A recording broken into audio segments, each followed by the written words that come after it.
icosahedron using the golden ratio.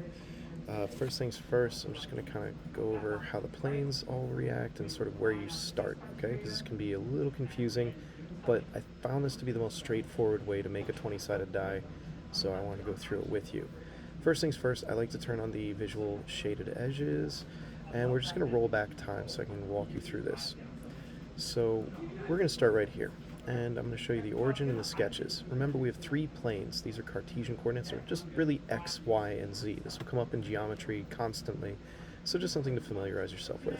You're going to draw 3 of these rectangles, and they are equal. So each one is the same. They're just on an angle, as you can see here. Their ratio is 100 to 161.8. That is a golden ratio rectangle. So if we look here, it's 161 millimeters, 0.8 by 100. And that's for each one of these rectangles that represent x, y, and z. Now, when we make all these planes, it is going to be on 1/2 of this. I show you the construction, and I show you all of the planes. It's quite a few of them. You'll see it's maybe a few too many. And if you look, what we're really doing is we're just making a whole bunch of points. The way we do that is we go into construction, we do plane through 3 points, and we select 1, 2, 3 points, and it will create a plane for us. Let's do that one more time without any of these other distracting planes here.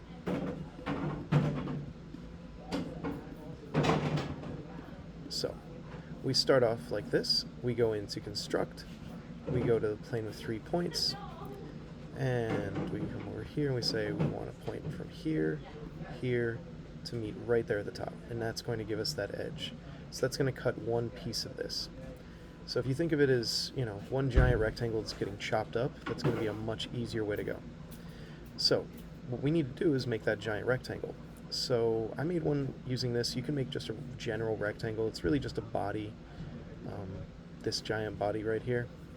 And what we're doing is we're using all of those planes that I showed you last time to really cut this apart. So when we do that, we have our planes here, and they're all cutting out different angles and different pieces. So let's just look at the sections. And we have those 3 original sketches. Here we go. So I'm going to hide this body. I might have to show a bunch of these, actually. Okay. Yeah, I'll have to move it.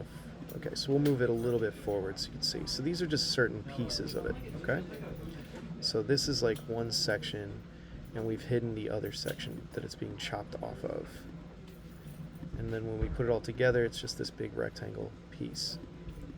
So if I put it all back together, it's going to all be this rectangle. So we'll go all the way to the end. Now we can add all these pieces. So we're just using the planes, and we're making a cut with the plane. So, see the whole cut there? Now, let's go back to just what it would look like if you were to start from scratch. So you'd have this giant cube, right? We have this section, and we have that section. So this is called a split body command. When you have this, but you want to use one of the planes that you've created to cut this thing apart. Let's say it's this plane. You go into split body. We already have the body selected, but we would pick this, and we'd have the tool, but it's really, really hard to pick that. So we might hide the body real quick, and then we would show it just to make sure. Sure enough, there it is. It's going to split the body right there. And now we have 2 equal sections here that I can hide. Not equal, but rather cut at that angle. So you do that a whole bunch of times, and then you're going to end up with half of this. It's going to have an issue because we just made that split body command, by the way. So we'll just undo that real quick, and we'll go forward with what we have right up to there, and it sure enough is all split. Let's just hide a whole bunch of stuff so you can see it. I'll leave some so you can see some of it. That's fine. Okay. And we'll hide all the construction planes. So you see it's a chopped up sort of pyramid right here with all these sections that we've hidden. So as we hide them, you start to see this thing emerge. Now, once you're done and you have everything you need, we'll just take all of it away. And we will move all of this so you can see it. Sure enough, almost all of it is there. Nope, that's the one we keep. We get rid of all of that. So you're left with half of this, and it should look about like that. We'll hide the origin too.